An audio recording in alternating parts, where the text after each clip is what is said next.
the volume, let the guitar scream. We're talking wrestling, living the dream. From Tokyo to London, across the globe, respecting the craft, we're in the know. No gimmicks or fakes, just pure passion and skill. The best talents from every wrestling hill. We dive deep into the stories behind the ring. Respecting the craft, making the fans sing. Respect the craft, making the fans sing. Respect the craft, respect the fight. We bring the best, we can't hide.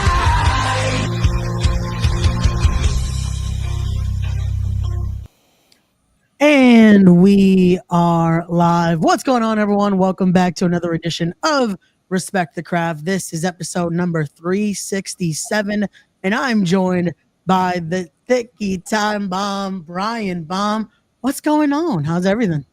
Everything's great. I'm super excited to be here. And it's the first time I've seen your entrance video, Yeah. which I think looks amazing. Oh, thank you so much. Thank you so much. I always say it's a lot shorter now, thanks to Sammy Callahan, because we used to go like 3 minutes. Oh, And really? Him recommending, we gotta shorten that down because while it's a good song, it's like, okay, wrap it up. Let's get into the episode here. Well, you did a great job wrapping it up. I love Yeah. it. Thank you so much. But Brian, again, you heard the name of the show here. Before we get into everything I want to discuss, I have to ask you the question I ask everyone that comes on. It's called Respect the Craft. So for you, when you hear that term, the craft, what does that mean to you? That's a good question. I would say for me, the craft means I would say it means different things to different people, right? And that's the one thing I love about the craft, which I kind of interpret as wrestling, is that there's different forms of it and there's different interpretations of it. And I think when you think about respect the craft, it's like kind of being true to yourself and respecting what brought you to love wrestling and just respecting the art that happens, you know, the stuff that what we do to our bodies and what can happen in the ring, and just kind of respecting the magic and beauty that happens in it. Gotcha. There we go. That's perfect right there. And shout out, we got Liliana in the chat saying, Brian, Danny said he loves you. There you go. Yes, you should tell him it depends on the day if I love him or not.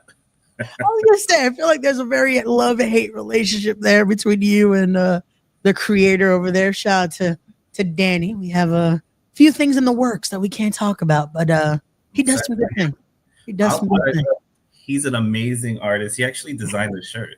Oh, there you go. He's, you know, when I like him, I ask him to design things for me, but then he talks about how Scream's a bad movie, and then, you know, we don't get along.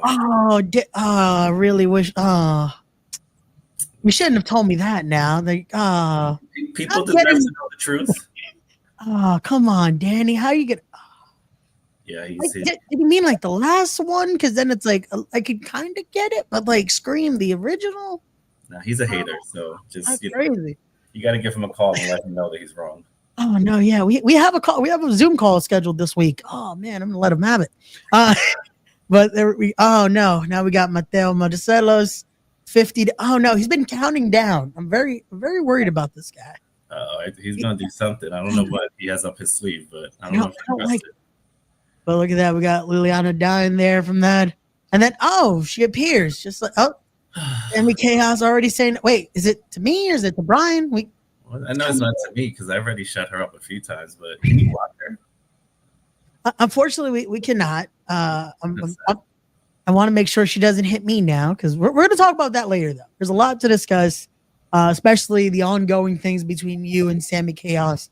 We'll get into that. We'll get into that in a little bit. But again, one of the main reasons we are here is to talk about this amazing event that will be coming up with Fight for Pride 2. That will be live Sunday, June the 22nd, right there. And we got to talk about this, just the concept of Fight for Pride. Where did it begin for you, and just wanting to create an amazing event like this? Yeah, I mean, ever since I started wrestling, I always wanted to help put on an LGBTQ show. There's been others I've seen, and I've just always, for me, it just felt like home, right? Like it's wrestling meets like the aspect of myself in the LGBTQ community, or what I call kind of like RuPaul meets WWE.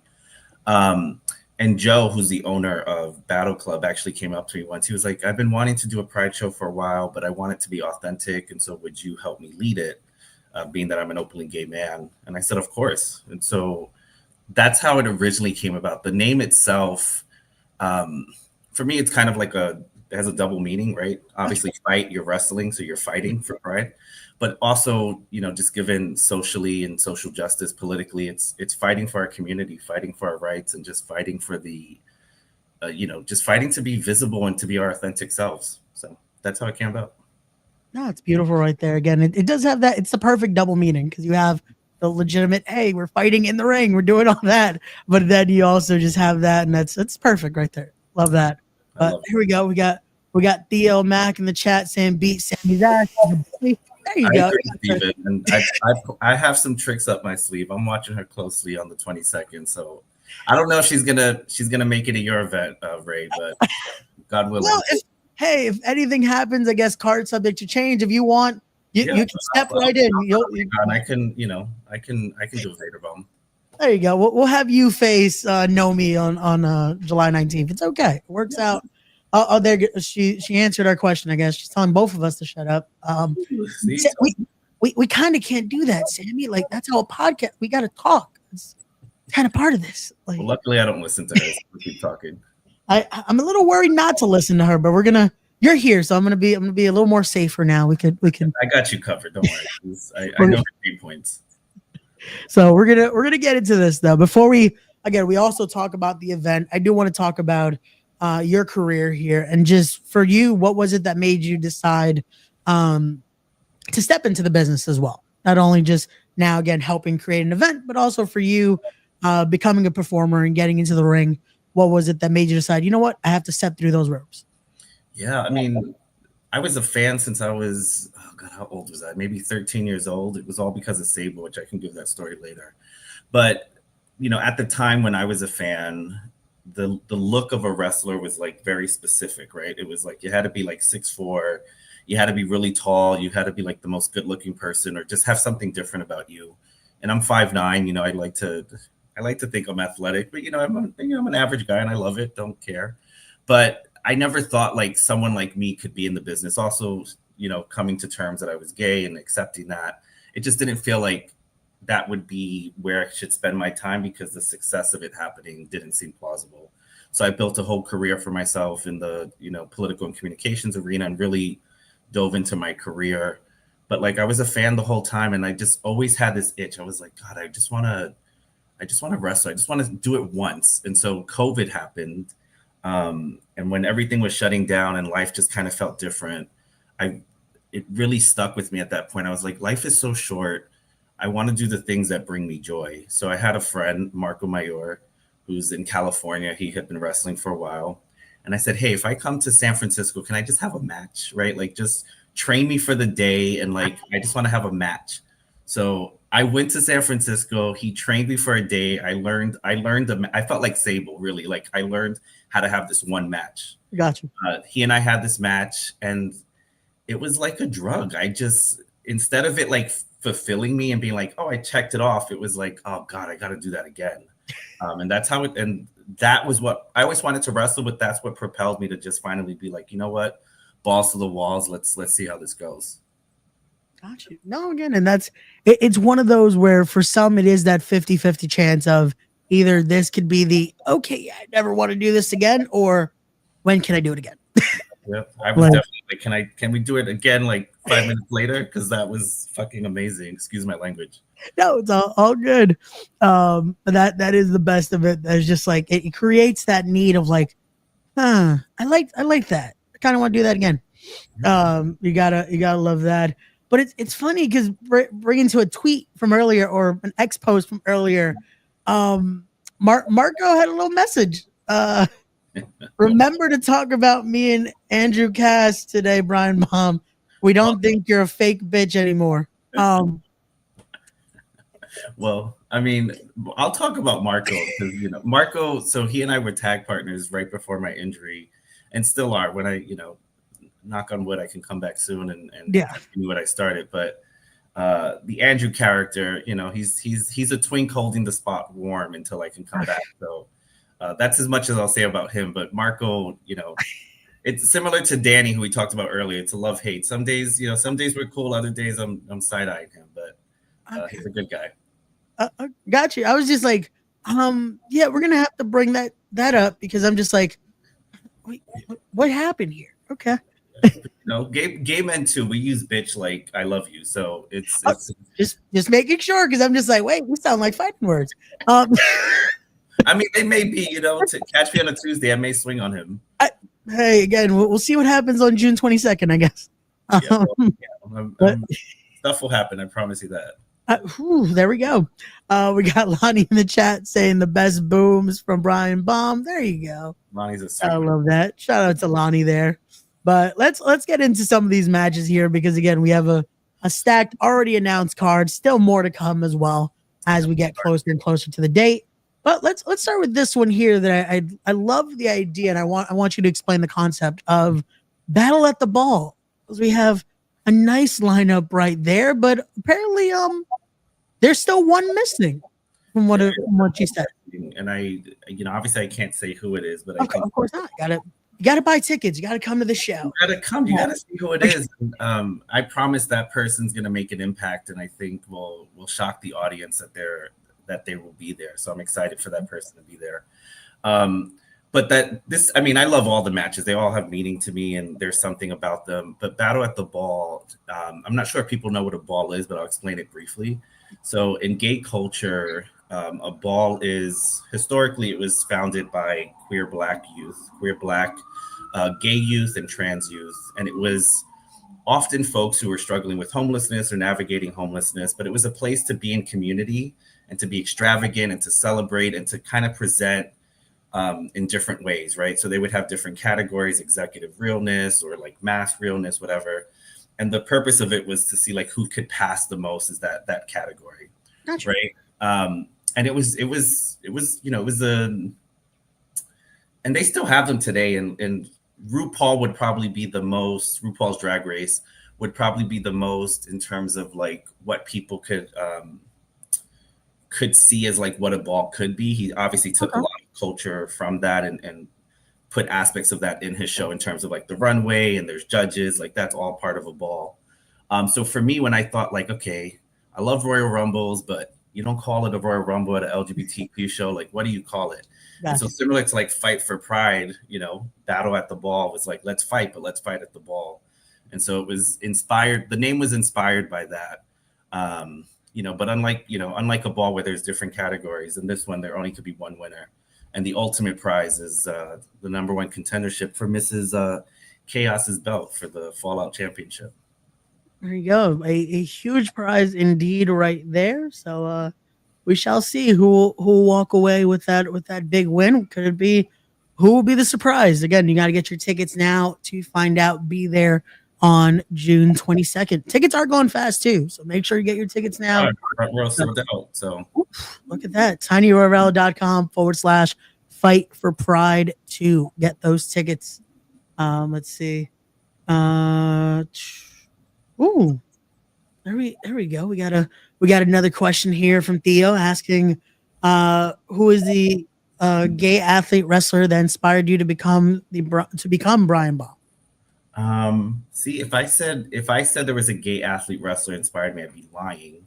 Yeah, it was actually Sable who inspired me to become, and she's a very straight white woman, married to Brock Lesnar. But at the time, like Pamela Anderson in the 90s was like the thing, right? Like she was what all the guys and girls would go after. And I remember guys in my class were like, oh, she's so hot, she's beautiful. And I was coming to terms. I mean, I knew I was gay, but I wasn't out. And I would just like be like, yeah, she's really pretty. Like I didn't have those feelings, but I didn't want people to find out. Gotcha. But I love Sable. She was like Pamela Anderson of the WWE, just like, big boobies. And so she, a lot of guys and boys as wrestlers are probably like, I want to be Stone Cold. I want to be The Rock. And for me, I was like, I want to be Sable. And that's why I have a whip. And when I come out with a whip, it's inspired by her. If you listen to my theme music, it has the opening to her theme with the round. And so she's the one who inspired me to become a wrestler. Brian Baum is named after her finishing move, Sable Bomb. And so I draw a lot of inspiration. However, or rather, in addition to Keith Haring, who's a gay artist who died of HIV some years ago, created a lot of, I wish I had his art, but my logo, which is not on me, but a lot of my aesthetic, like the blue lipstick, the pink is inspired by pop art, and my logo is inspired by Keith Haring. So and Danny actually created it, so I'll give him that. But I would say Keith Haring and Sable, if they, had a love child, it would have been Brian Baum. There you go. We got the nice mix. And no, again, you definitely again, if you've gotten to see Brian Baum, you definitely see the Sable inspiration there. And just again, it's one of those with wrestling. We take inspirations for everything. There's a lot of things that again you can be like, oh yeah, because all the guys are, oh, I want to do like this, or I want to do this, I want to do this. Hey, there's a lot of little things that you could just pick apart. That's like, this is what creates now the character. So you'll love to see it. So, but here we go. We got Lonnie saying we love Sable. We definitely do. Again, amazing career right there. I need her to come back for Evolution 2, so we'll see. Hey, we'll see. You never know what could happen. You never know what could happen. I may pass away if that happens. Well, let's hope again you get to watch it for. I hope. Just the theme starts playing. That's it. It's like, oh, I'm done. Someone check on Brian because he is not well. But what's going on? We got Wes, Kyle, and Rocco in the chat. What's going on? Much love, guys. Thank you so much. We got Lonnie saying, I still remember the first time I ever saw Brian Baum come out through the curtain. Such an experience. Gotta love that. I love that. Probably the whip that scared him. Possibly. It definitely, when I've been around, I'm just like, okay, please. I remember the first time we were around you with the whip, my co-host on the Knuckleheads, Toe, wanted to grab it. I'm like, just please, Toe, never let Toe have the whip. I have to hide it now backstage because if I don't hide it, all I'll hear as I'm talking through things is psh, psh, psh, and I'm like, someone found the fucking whip. And so I nestle it away these days, but it's a popular item backstage and everybody wants to use it. Yeah, you can't trust people with the whip. It just becomes too much. Very we got Sammy Chaos saying, yeah, Brian Baum is definitely an experience. I don't feel like she said that in a nice way. Damn it, Sammy. Well, she'll definitely have an experience on the 22nd. So she's foreshadowing. I guess she has psychic abilities. Oh, she definitely has something. We're gonna get to that in a little bit, but definitely has an experience of her own on June 22nd. But before we get to that, we can talk about this right here. Is it going to be a little bit of some fatal four-way action here as we have Dave Vanity, Dave Rivera, Onyx Mercer, and Dante Valentine all going head-to-head here.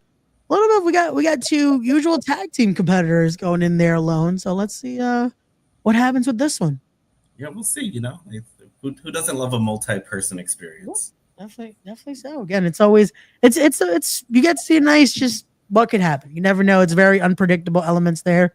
With a fatal four-way, it's that one fall to the finish. You never know what could happen. So who wants more? Best person win. But all those competitors are amazing.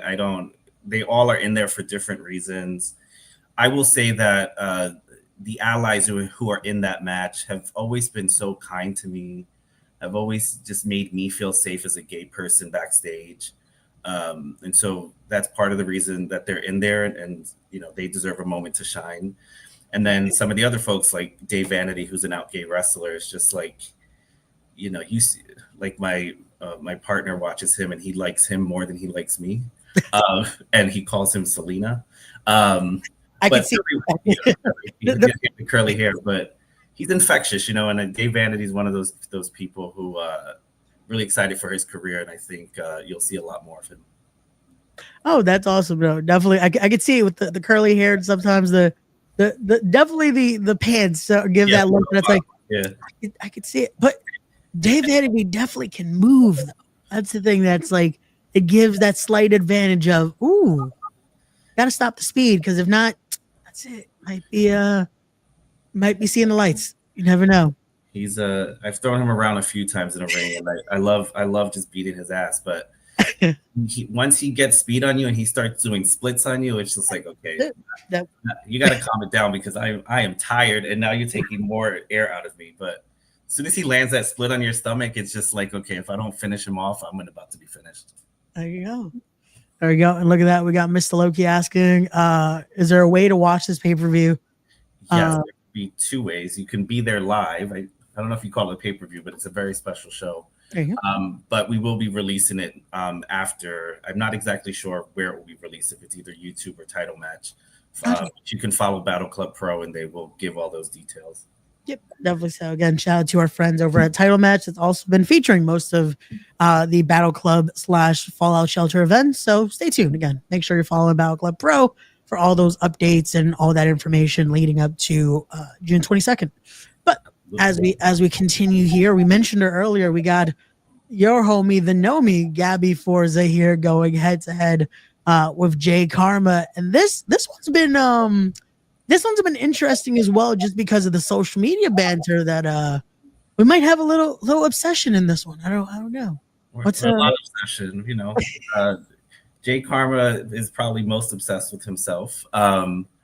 Talented person, and usually in a tag team, and so this will give him the spotlight, which he so craves, to put it on himself. You know, and Gabby's just awesome and such a phenomenal, positive person.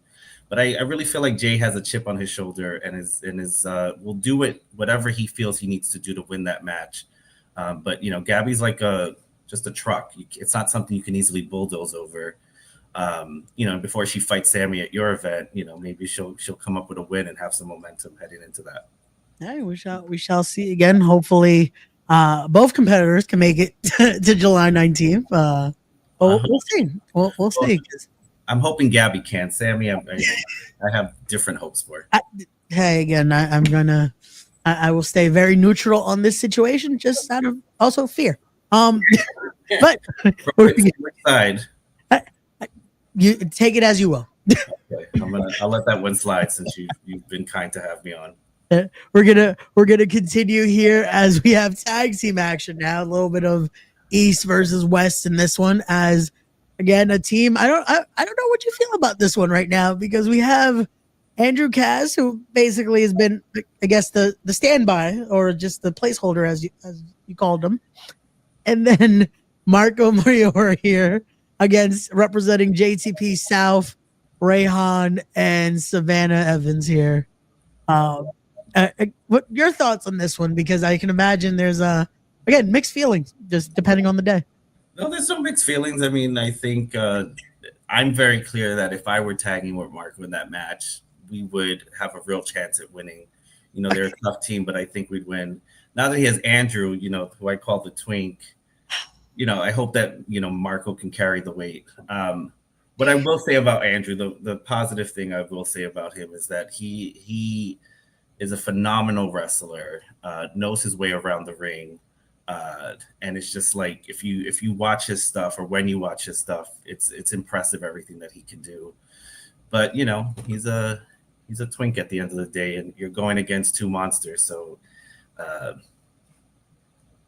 read between the lines, my friend. Good luck, Marco. Yeah, I don't, you know, if Marco had me there, it would be a guaranteed win, but we'll see how he does when he has to rely on himself a little bit more. We shall see. We shall see. But as we continue here, we got another matchup to discuss, as it will be. I don't want to butcher the last name, so I'm hoping I'm saying it correct. Brianna Bands? Yep, you got it. Okay, cool. You got it right. Cool. Versus Nikki Winters. I wanted to make sure, because I was like, oh no. And I kept looking for clips and everyone kept saying it differently. Oh, yeah. Maybe I'm saying it wrong. I don't know. I'm just like, I hope I did it, because I kept hearing either like they would enunciate the Z very much, or they would say it just like as bands. And I'm just like, the commentator in me is like, oh no. Now I gotta text and be like, how do you actually? Because I just say bands, but I don't know if it's like bands. But well, yeah, that's what I'm like. Oh no, like because I that's the biggest thing, is I like to make sure again that is said correctly, and it's just like, oh no. Yeah. Oh, here we go. If I butchered it, my sincerest apology, Brianna. But again, we go into this one now. Your thoughts on this matchup? Oh man, I mean, I think this matchup is one of the ones that is really close to my heart. When I think of like Fight for Pride, you know, especially as a gay man, I'm just like, okay, if I think of the community, there's so many privileges I have as a gay man within that community.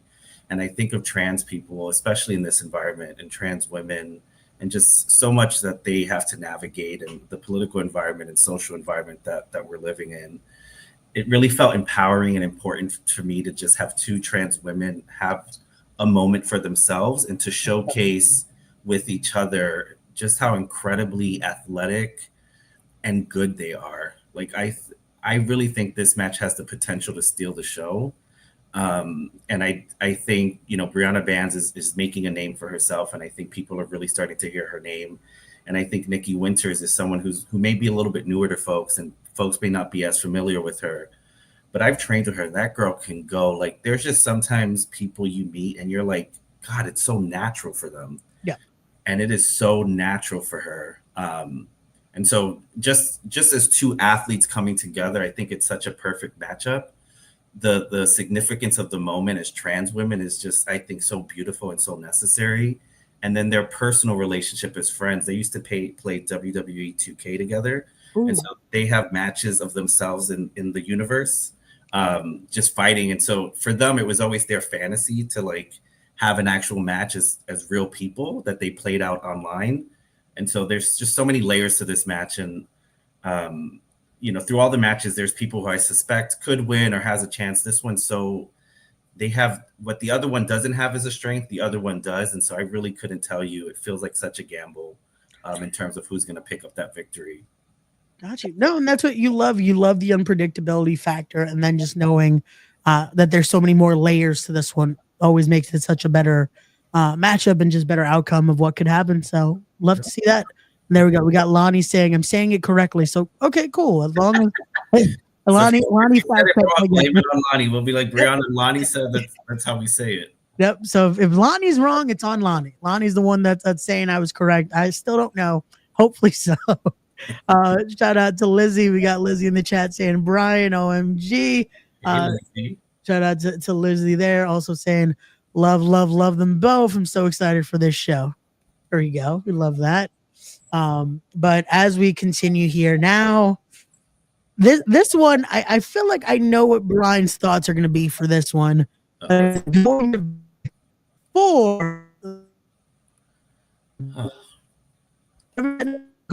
gotta love it. Give us 1 sec. There we go.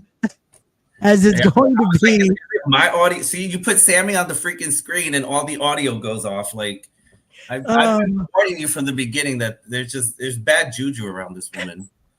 But if you can hear me now, we are going to talk about the Battle Club Pro Icons Championship on the line, as it will be defending champion Harvester of Sorrow Sammy Chaos against Sue Young. Yeah, now this is going to be a fight. But Brian, your thoughts on this one? I mean, I'm really excited for the new Icons champion Sue Young to take the stage. I mean, she's an incredible athlete, and I think Sammy's going to learn a tough lesson that day, and I'll make sure of it that she does. I mean, I think if I put my own personal feelings aside, I think just the skills and like Sammy is a monster. Sue Young is just like an incredible, almost supernatural being. I feel like the image of them going together is going to create such an intense, fun, memorable match. I will absolutely make sure that I am there watching close by to see how it plays out. And I promise, this is a promise, that I will make sure that match doesn't end without me being seen. I don't know if that's okay. So, okay. And that could be just seen in the crowd, you know, waving, applauding, but take it what you will. But I like to be a man and person of my promises. Okay. I'm just saying that it's a little worrisome because the last time Sammy Chaos was in a match, and you definitely were seen, was in this situation right here. Isn't that a beautiful photo? I mean, come on, I look so good. She had a fly on her, and I was like, oh, get that fucking fly out. Oh, is that what you? Okay. Yeah, I was there. I saw. That didn't look like, from my vantage point, it looked very differently. Well, you know, feelings aren't facts, and no. Again, we're clarifying here. This is we're learning everything. We're learning the facts. She had a fly on her, so. Gosh, okay. Very, very horrible timing in between facing off against the current TNA Knockouts champion Masha Slamovich. What a horrible time to get a fly on her right there. I listen. I don't know what the fly was thinking, but Masha scares the shit out of me. So there was no disrespect to Masha. I wasn't trying to do anything, but in addition to the fly, which I was really concerned about, you know, it kind of ticked me off a little bit that Masha would potentially get the win, and I had to make sure that if anyone's going to embarrass Sammy, that I'm first in line. Oh, well then. Okay. Well, we got Sammy saying, "What is this propaganda?" I feel like it's because of the image I just showed. I just wanted clarification here. We're learning about why exactly that happened. We got. Oh, Sammy saying, "Spoiler alert: Brian is getting misted." From who? I'm assuming Su Young. She has done the mist prior. We've seen it in certain matches. Why would Su Young fight Sammy but missed me? But I guess she's preparing for you to get involved somehow again, just like I said I would be there. I didn't say I was getting involved. I have some decorum of respect. I wouldn't. Aside from the fly, if there's not a fly who lands on her, I was gonna say, what if there's another fly in the venue? It's an earlier show. We're close to we're in summer weather, so the flies might unfortunately could be a mosquito. Could be a mosquito. Could be we don't know. We don't know what's gonna happen. You have a good point. So we don't know, but hopefully for Sammy, there's no mosquitoes around at that time that land on her. So let's talk about that though, because again, Sammy's here, you're here. Just what is the issues here? Because I can imagine we go back to, unfortunately, the injury that you were dealing with, unfortunately severe neck injury there, and you go to just ask Sammy some questions in the ring, and just. Sammy likes to think it's about her, but it's bigger than her. I mean, so Sammy was one of the first people I met at Fallout, and I immediately adored her. She made me feel so safe. When you start wrestling training, it's very the sounds are loud. Everything feels different. Most people are men. They're very macho, right? There's a lot of masculinity. And so I gravitated towards her. And, during our time together, her career really took off. She worked hard. She really earned everything that she has. But I worked just as hard, and I really put my body on the line, and I really progressed. And I felt like opportunities that I should have gotten, I didn't get. And when I was finally getting closer to getting those opportunities, I got my neck injured. And I have no doubt that if I were healthy in the way that I was rising to the top, that I would have gotten that Fallout championship. Just so happens that she's holding it. And it just so happens that she wanted to be in my way. And so when someone's in your way and you have a goal in mind, what do? You move them out the way. And so she needs to be moved out the way. And that's how it started. And now it's personal. But I can't think of anything sweeter than taking that belt off of her. Well then, okay. See, it's sad to see that again. You guys were close, and now we get to this moment where, again, the gruesome attack. Where even still recovering from your neck injury, and seeing her use your brace against you was yeah. I mean, you said it yourself. You see how she made it personal. If you remember that show correctly, I was simply there to congratulate her. Yeah. I was doing my job. I was invited by Joe to be there and to interview folks and to just kind of host the show. And she decided to choke me with my neck brace while I had just had neck surgery a month prior. So there is a such thing as bad and good guys. She's the bad person. And if she wants to see what happens when you push me, then the bitch can see what happens when you push me. Well then, there we go. Everyone's loving the feelings aren't facts line here. We got mental health advice. There we go. We got Theo saying feelings aren't facts is an amazing line. Needs to be adopted worldwide. Definitely does. I'll get it a t-shirt after when I eventually beat Sammy. No, there we go. Look at that. We got Lonnie saying Sammy versus Brian is going to be the top rivalry in my lifetime. Yep, get ready for that ladder hardcore bikini contest match. Well then, but let's get into that though. We could talk a little bit about just when it comes to, unfortunately, the neck injury. How are you feeling right now? I am feeling. I mean, it's such a process. I always tell, when you wrestle, you're always dealing as you wrestle more and more, you're dealing with something, right? I've had fingers moved, I've had, ankles not feeling good, but all of it's like you can work through. When I started feeling my neck injury, it just felt like just kind of general pain, but it wouldn't subside. I had stuff like kind of coming down my arm, it would come and go, blah, blah, blah. When I finally went to the doctor after some time of just trying to figure out what happened, basically he said, like, if you keep wrestling in this condition, like something bad can happen. I'll let you all read between the lines. And so I knew at that point that I had to get surgery, and I did. The hardest thing after was just feeling that, there's this motto in wrestling and in life that like hard work pays off. If you just work hard, you can get what you want. And I had really, truly, and I'm speaking just as myself, put in the work. And I had worked so hard to just get better. And I finally felt like it was happening, right? I was booked for GCW. I was booked for, I had some title matches coming up with Battle Club.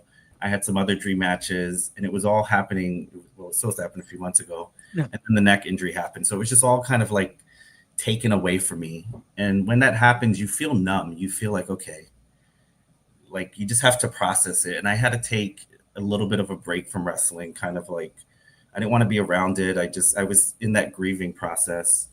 But once you get through that, and I feel like this is what I hope anyone who is scared to be injured or is dealing with an injury that can hear this, is you do get to the other side of it, right? After I grieved and I just kind of worked through that, I was able to accept that, like, okay, that's life. It happened. I have other things in my life that I'm passionate about. There's other ways in wrestling that I can be involved in. There's a little bit of hope from the doctor that I could get back in the ring. And that's where I'm at now. I'm diving into the show. It's very creative for me, from, helping to put on the matches, producing it, the graphic design, to also, feeling like I'm healing from my neck. Well, obviously I can move it, everything's good. I can work out, I can lift weights, and I've been doing that. So it's progressing well. And I think mostly right now where I'm at, I actually, have done a few things just in terms of like weightlifting and doing some cardio that feels good. It's mostly a mental thing, right? You're just, when you go through an injury, you're more in tune with your body. Yeah. You're like, what's this feeling? What's that feeling? What's that feeling? In a way that like before a big injury, you're not, because you're just so. Yeah, you're in the moment that's like, oh, nothing's going to go wrong till something finally goes wrong. And now it's like, well, now we're here, which it makes me now have to ask, with that being said, did the thought ever come past your mind of this is it? Especially with the, unfortunately, when it's a neck injury, that it comes so, what we do is not, again, you're not supposed to put your body through, in a sense. It's car crash after car crash. Yeah. So when it comes to this now, and again, having that so still young in your career as well, did that thought come of maybe, hey, I had my hurrah, now what? Oh, absolutely. The way the doctor described it to me was very much felt like, okay, maybe I have to put a cap on this. It wasn't until I met with the surgeon when he was like, yes, there's a possibility you can go back.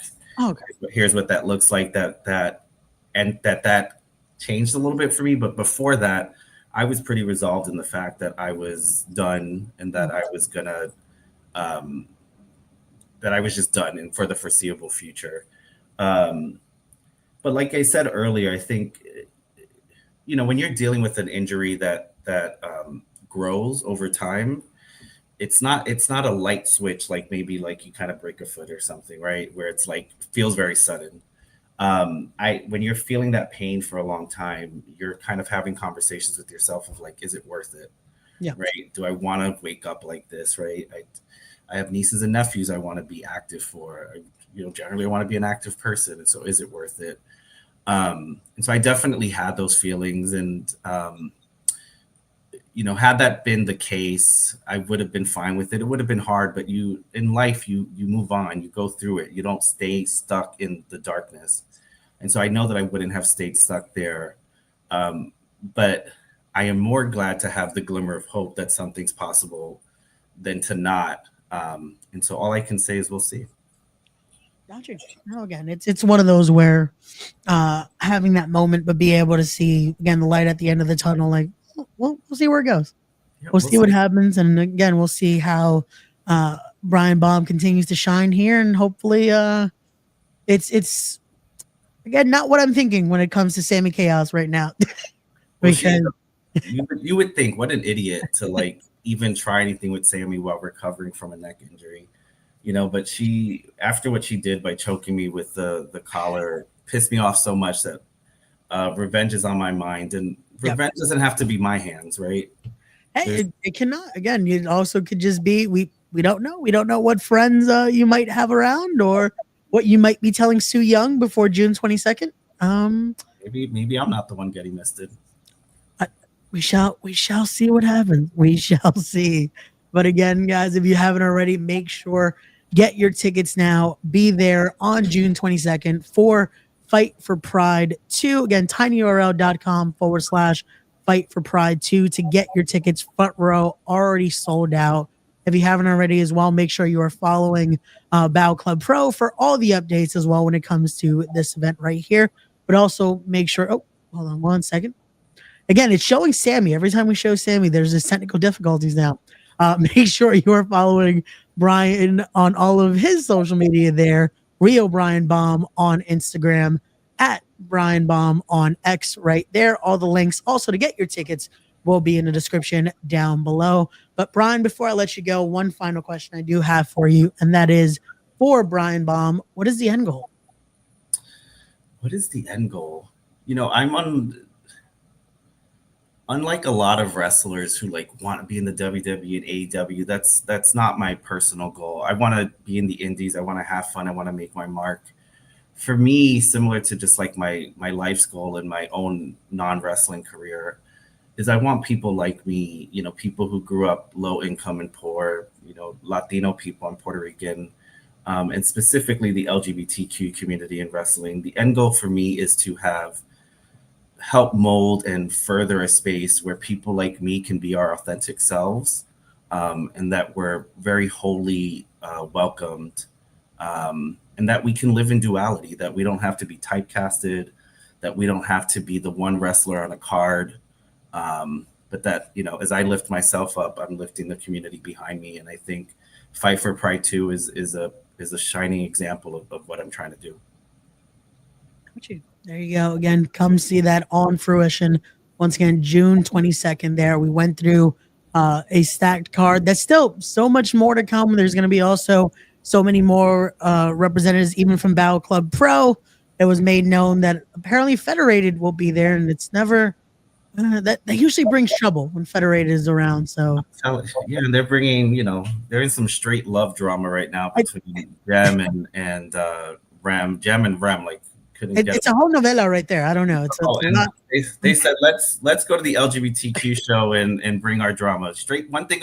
They say gay people are dramatic, straight people are dramatic, and Jem and Rem are like the prime example of the most dramatic storyline. Who the hell knows what's happening?